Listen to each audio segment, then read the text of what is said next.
¿Qué tal, jóvenes? Seguimos nuestro proyecto Aprendiendo Física.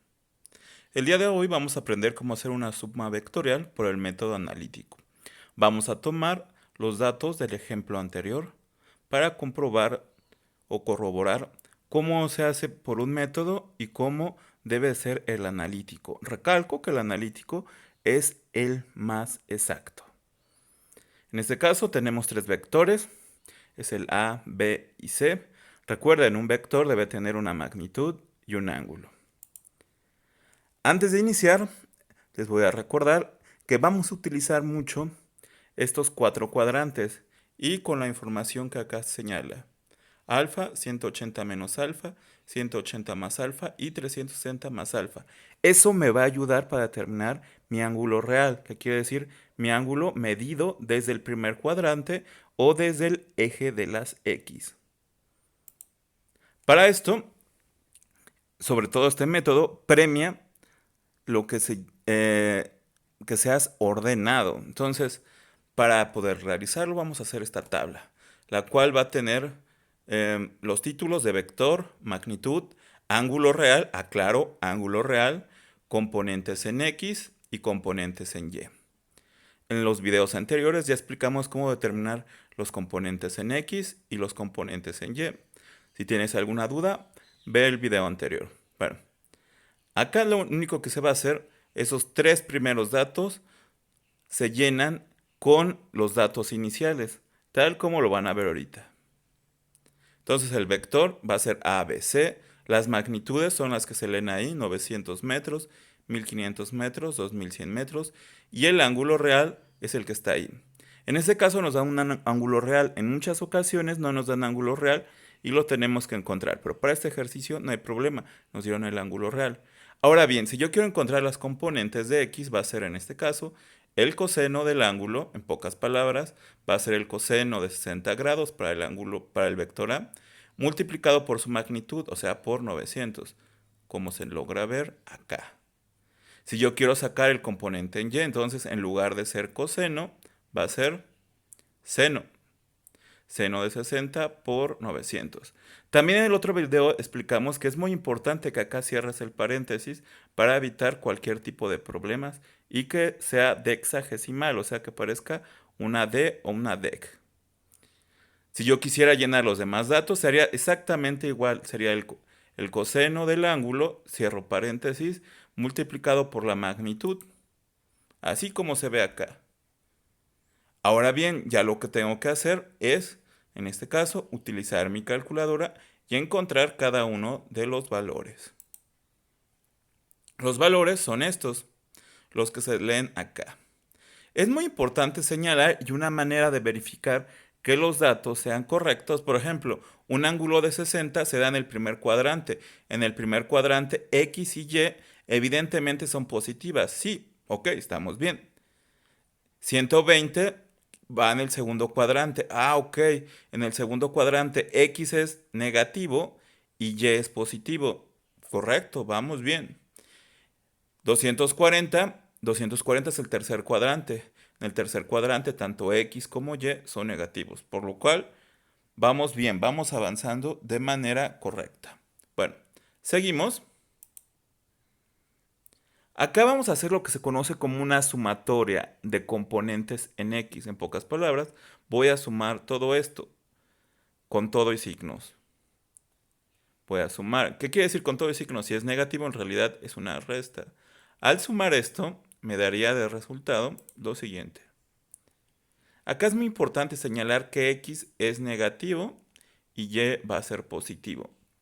Bueno, acá ya llevamos más de la mitad del ejercicio, pero en realidad no tenemos ningún resultado concreto, porque para dar un vector resultante tienes que dar una magnitud y un ángulo. Estamos en proceso, pero aún no.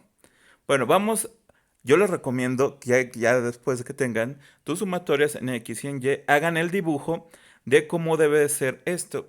Acá es importante señalar que es muchísimo más grande X que y que X es negativa y que Y es positiva. Vamos a dibujarlos. X negativo, más grande, Y positiva, más pequeña. Quiere decir que va hacia la izquierda y hacia arriba.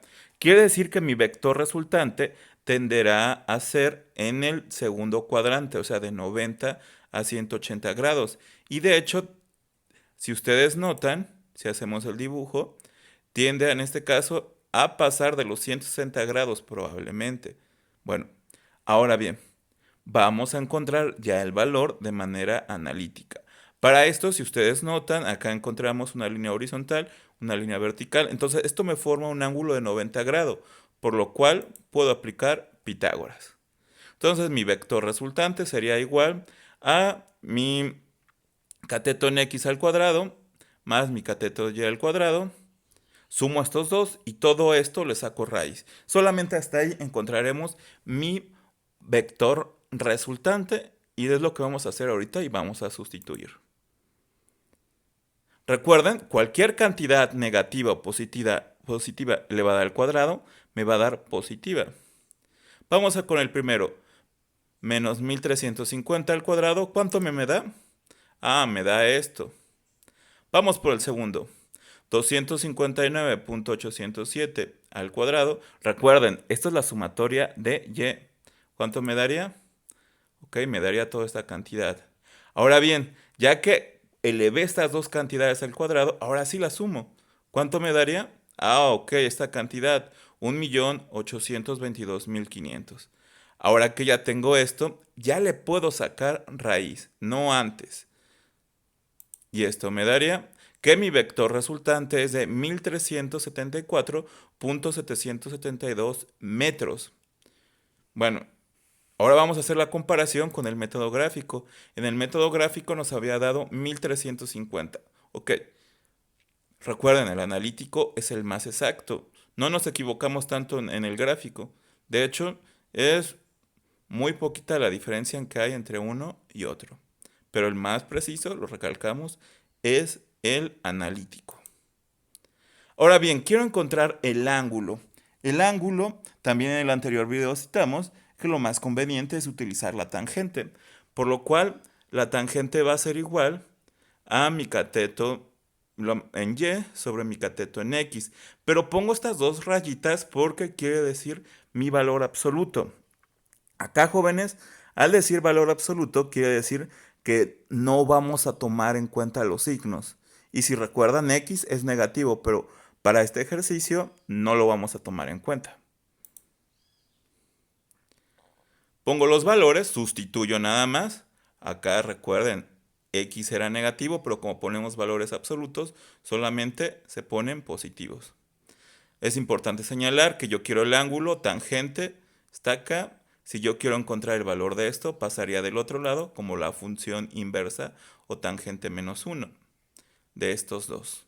En tu calculadora, lo más correcto sería ponerle así, tangente menos 1, se va a abrir paréntesis y vas a poner las dos cantidades como están acá y cierras paréntesis, tal como se muestra acá en esta calculadora. Puse segunda función, o en algunas es shift, tangente, se abre paréntesis y puse las dos cantidades. Acá una es la continuación de la otra. Haciendo eso, me quedaría que mi ángulo es de 10.89. Pero acá quiero aclarar algo. Ese ángulo no es real porque en realidad estoy midiendo el ángulo de aquí, o sea, del punto verde al rojo, pero si ustedes se dan cuenta, no es completo, porque habíamos dicho que un ángulo real se mide desde el eje de las X, o sea, de aquí hasta acá. Ok, entonces no es mi ángulo real. ¿Cómo voy a hacer para sacar mi ángulo real? Ah, voy a utilizar esta tablita. Voy a ver en qué cuadrante está. ¿En cuál cuadrante está? Está en este, en el segundo. Correcto. Entonces, mi verdadero ángulo o mi ángulo real se va a medir como 180 menos alfa. Entonces, mi verdadero ángulo se va a medir como 180 menos 10.89. Mi ángulo real sería de 169.11 grados. Muy bien. Entonces, ya mis dos valores es que mi vector resultante es la magnitud que sacamos por el teorema de Pitágoras y este es mi ángulo real. Recordemos que me había quedado que mi vector era de 1374.772 .772 metros y mi ángulo real es de 169.11.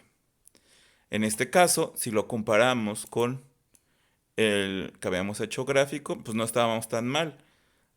Hay una pequeña variación de 1 grado y de unos cuantos metros. Entonces, recuerden, siempre es una ventaja hacerlo por el método analítico. Muchas gracias.